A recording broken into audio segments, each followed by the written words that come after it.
Well, it's Tuesday, third graders, and we are going to continue on with multiplication. I have the math packet out, and I'm starting today on page 81, lesson 4.2, more multiplication number stories. Today we're going to practice making what's called an array, an A-R-R-A-Y. We're going to do it on this page by kind of making X's on these rows of dots, and I'll be doing that with you. You can also use counters, and I probably won't show you that today, but you could take anything, pennies, buttons, little bingo chips or whatever, and you can actually lay them out in rows to help you picture a multiplication story. So, and it's similar to what we're going to do here.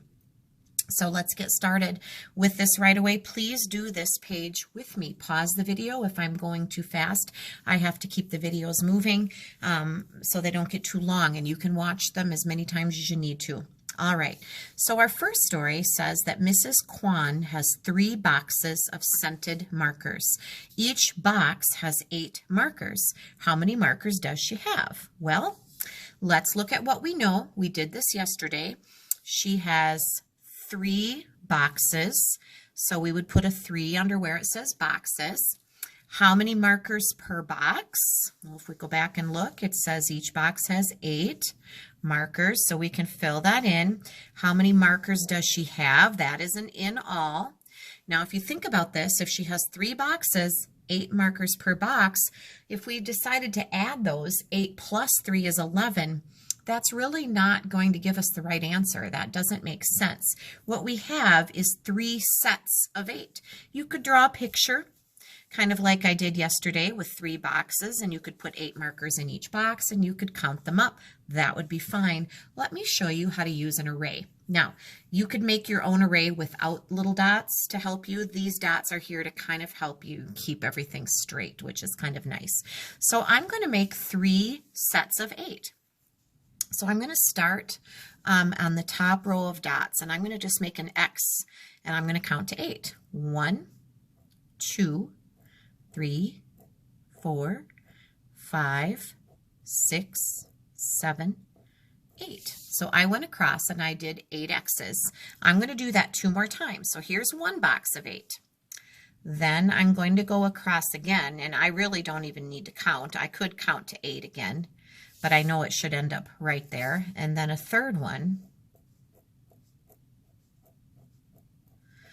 So I have 3 sets of 8. Now, if you went through and you counted 8 plus 8 plus 8, you could do 8 and 8 is 16, 16, 17, 18, 19, 20, 21, 22, 23, 24. If you counted them all, you would know that you had 24.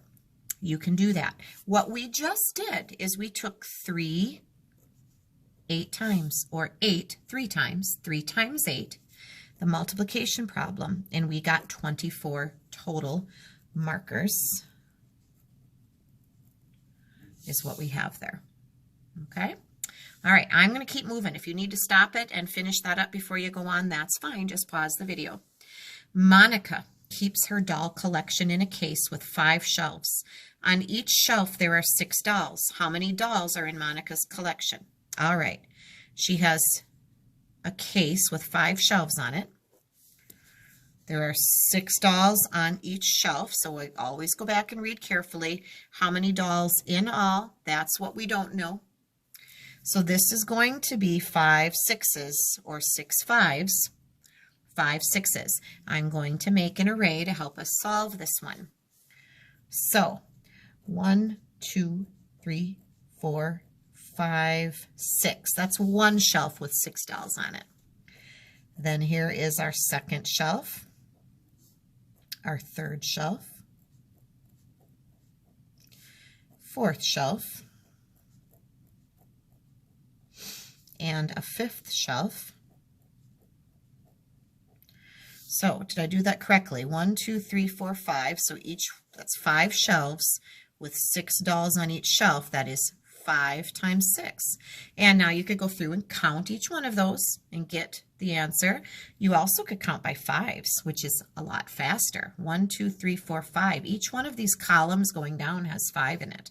So you could do this. 5, 10, 15, 20, 25, 30. The answer is 30. There are 30 dolls. We'll get some cursive in here today. Now, I love the times fives because if you know how to count by fives, you can figure them out quickly until you have them memorized. So those are kind of nice. All right, one more on this page. Number 3, during the summer, Jack mows lawns. He can mow 4 lawns per day. How many lawns can he mow in 7 days? So we have days, lawns per day, lawns in all. He can mow 4 lawns per day. Is that going to go under days? No. How about lawns per day? Yes. How many lawns can he mow in 7 days? That's not how many lawns in all. That's the days, 7 days. So 4 lawns for 7 days. 1, 2, 3, 4 is the first day. Second day. Day 3,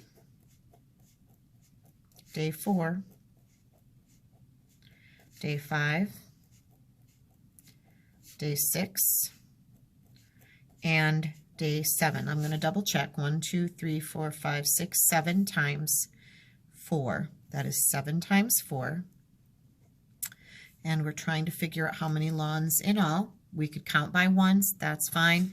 If you're good at counting by fours, there's 4 here. You could go 4, 8, 12, 16, 20, 24, 28. If you're good at adding those 4s in your head. If you're not, you can go 1, 2, 3, 4, 5, 6, 7, 8, 9, 10, 11, 12, and so on until you get to the bottom.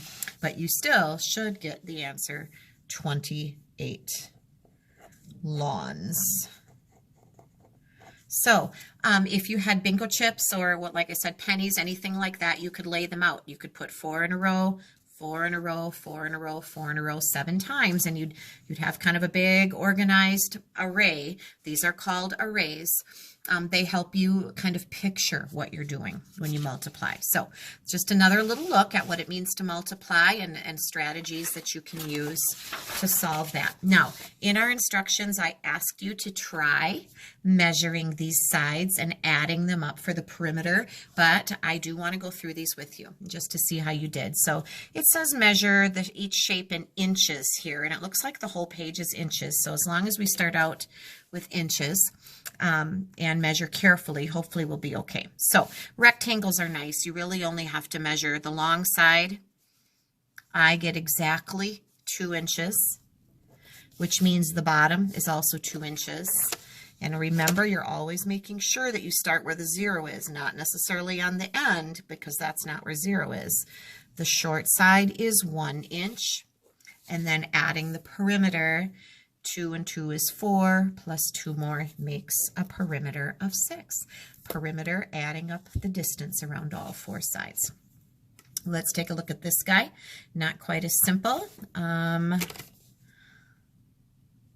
That is a perfect 2.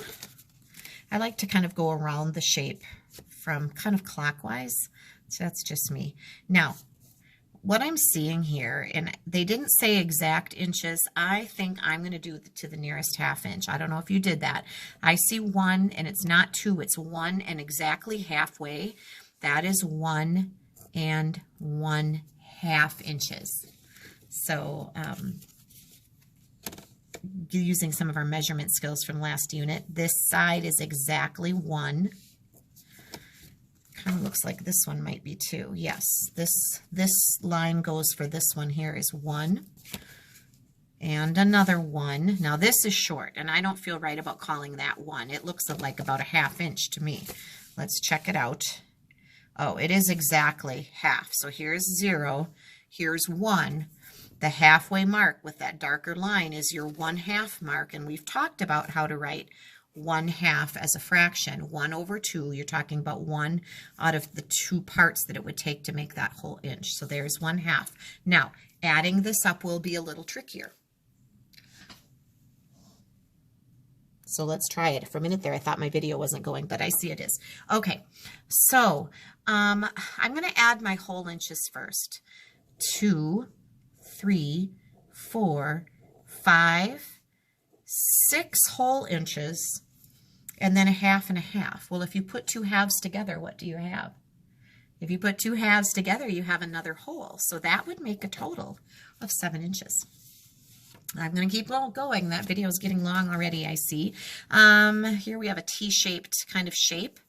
The long side is 3 inches.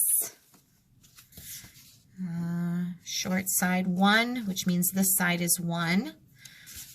This little side is also 1, which, yep, this one is 1. The bottom here is 1. A lot of ones. So that would be 1. Well, this one's easy, isn't it? So we have the side 3, 3, 4, 5, 6, 7, 8, 9, and 10. I just kind of counted my way around for a total perimeter of 10 inches around the outside. Now, finding the perimeter of a triangle is the same idea. You just have 3 sides to add up. The tricky part here is that one side is more than an inch. You could write down 1 inch, and you might have, but I don't know if you can see this on my video, but it is perfectly 1 1/4. This little mark here would be if you divided this inch into 1, 2, 3, 4 parts. We talked about this in Unit 3 a little. That would be 1 out of the 4 parts, and that would look like this. I'm going to write that there. And then I'm kind of guessing that all 3 sides, this looks like what we call an equilateral triangle, and they are actually all the same, 1 1/4, not 1 1/2, which would be over here, but 1 1/4. And so I'm pretty sure this side is going to be the same, and yes, it is. It goes over 1, not to 1 1/2. It's close to that 1 1/4 of an inch. Now, the tricky part comes in adding these up. We have 1, 2, 3 whole inches, and then 1/4 and a 1/4 and a 1/4. Well, if you have 1/4 and 1/4 and 1/4, you have actually added up to 3 out of 4 parts of an inch, 3/4 of an inch. So I'm going to go ahead and write that there. That's probably challenging your thinking a little bit. You could ask a grown-up to show you that. I'm not going to spend a lot of time on that today. It was just kind of an extra challenge thrown in there. So yeah, see if a grown-up can have a chat with you about measuring to the nearest 1/4 of an inch, because that might take a few times of practice. All right, then we need to do a little drawing here. Draw any shape with a perimeter of 20. Now you want to plan ahead whenever you're asked to draw something, because it's hard once you start drawing to erase and it looks messy. So if we want a perimeter, that means it has to add up to 20. You want to kind of plan it ahead. So I'm probably just going to keep things simple here and do a rectangle. So I'm going to plan it aside. I want my sides to add up to 20. Now, I can only go as tall as 4 units high. So I can't go 5, 10, 15, 20. I can't put 5 on each side. I could put 4 on the short sides. 4 and 4 means 8. And to get to 20, 8 plus what would add up to 20? Well, it's more than 10, isn't it? It would have to be 12. So if I wanted these 2 sides to add up to 12, what would each side have to be? What if each side was 6? Then we have 4 and 6 is 10, and 4 and 6 is 10. Now, if you plan that out ahead of time, before you start drawing, you probably won't have to erase. And then make sure you're using those lines. So I'm going to kind of go in the middle here with my pen, and I'm going to go from top to bottom 4. And I'm using my straight edge to make a nice straight line. Then I'm going to go across 1, 2, 3, 4, 5, 6. Did I get it? I'm going to draw backwards. I'm going to double check 1, 2, 3, 4, 5, 6 units over. Then I just have to finish it up. And that final side, I always draw my shapes using a straight edge if the edges are straight. It just makes for a really nice looking finished shape. Now, double check your work. 4 and 4 and 6 and 6. Adds up to 20? Yes. So we did it. Now we're not done because that was the first step. The second step says, what is the area of your shape? And if you remember, before we went on break, we talked about area being the space inside. And we talked about how we can count the squares. 1, 2, 3, 4, 5, 6, 7, 8, 9, 10, 11, 12. 13, 14, 15, 16, 17, 18, 19, 20, 21, 22, 23, 24. The area is 24, even though the perimeter is 20. Here's the other trick. I think we talked about this a little bit. If you multiply the length of a short side times the length of a long side of a rectangle, 4 times 6, 4 sixes is 24. If you know your multiplication facts and can do that quickly, you don't have to count boxes, because the way we can figure out the area of that rectangle is to multiply length times width. We'll talk about that a lot. So hope that worked for you okay. I'm going to quickly give you directions for your assignment today, which is math boxes. You are going to make a bar graph. You're going to have to color in player A, B, C, and D going up. Your numbers are counting by 2s on the side, so be careful. If player C is scoring 3 points, for example, and there's no 3 over here, you're going to have to figure out where 3 would be. And you're going to color those bars up. Box number 2, it looks like you are going to be multiplying. So just like the problems we did together, 10 packs of gum on the shelf, in the candy store, 8 sticks of gum per pack. So you're going to multiply. If you need to make an array with counters or draw a picture, you're doing 10 times 8. Okay, figure that out. We know how to do a ballpark estimate. We want an estimate, not the exact answer. All right, make a ballpark estimate. 3 5s, 3 nickels, 4 5s, 4 nickels. There's kind of a connection there. Have a grown-up help you if you're a little confused about that. I'm going to keep moving. For the frames and arrows, I would draw the rules right on the problem. So any solid arrow is taking that number 3 times. A broken arrow is take away 1 times 3. Take away 1. You're going to go this way, and then you're going to work your way around backwards to end here. So this is your start. This is your finish. This is times 3. So if you have 1 3, what do you have? Again, you might need a grown-up to give you a little help with this. I like to fill in those rules as I'm going through, and you just take it one step at a time. Make sure you end up 2 there, and then 2 3s. Take away 1. Whatever you have here, 3 times. All right, and then using the number 1,798, which digit is in the tens, the hundreds, the ones, and the thousands. Good luck on this assignment. This is one that I will be correcting for math grade, and so do your best on that. And thanks for tuning in. Let me know if you are struggling, and I am here to help you. Have a great day.